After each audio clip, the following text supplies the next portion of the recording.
Labdien! Apskatīsim būtiskāko enerģijas vairumtirgū šī gada 4. nedēļā. Naftas tirgū cenas kāpums, šobrīd aktuālais līmenis pie $84 par barelu, un pamatā naftas kāpumu cenai virza kardarbība, teroristiskie uzbrukumi tuvajos austrumos, Sarkanās jūras transporta koridoros. Tas arī rada bažas par turpmākām naftas piegādēm, līdz ar to cena pakāpjās. Oglei un dabasgāzei Eiropā nelieli cenas samazinājumi. Šobrīd Eiropai kopumā vidē līdz pat +5 grādiem siltāks nākamajās nedēļās. Abiem resursiem, oglei un dabasgāzei, piegādes ir stabilas un krājumi ir augstā līmenī. Eiropai gāzes krājuma līmenis šobrīd virs 72% aizpildījuma. Un atjaunīgo izstrāde, it īpaši vēja izstrāde, ir augstāka, līdz ar to mazāk nepieciešami fosīlie resursi. Un tā kā nepieciešami mazāk fosīlie resursi, mazāk arī emisiju sekšanas saistības, un kvotas cena pavisam nedaudz, bet samazinās. Tā pagājušajā nedēļā pie 63–64 eiro par tonu. Pagājušajā nedēļā Nord Pool elektroenerģijas tirgū vidēji cena mazinās gan Ziemeļvalstīs, gan Baltijas valstīs.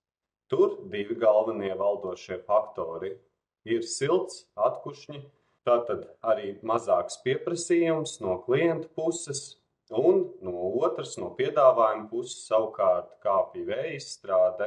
Līdz ar to cenas pagājušajā nedēļā Ziemeļvalstīs ap 45 eiro par megavatstundu vidēji, Baltijā nedaudz virs 80 eiro par megavatstundu vidēji.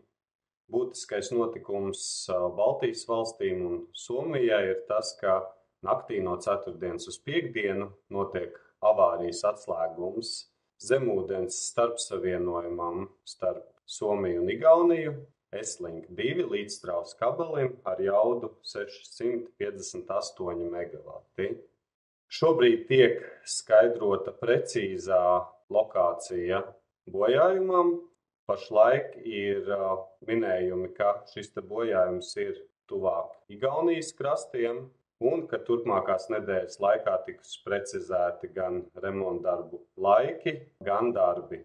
Līdz ar to šobrīd Estlink 2 starpsavienojums prognozēti nav pieejams līdz februāra beigām. Tas atbilstoši pārvades operatoru publiskotajām ziņām.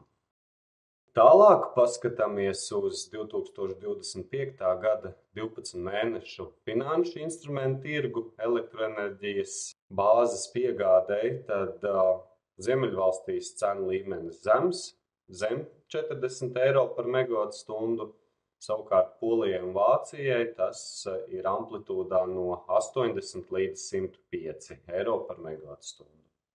Paldies par jūsu uzmanību, tiekamies nākamnedēļ!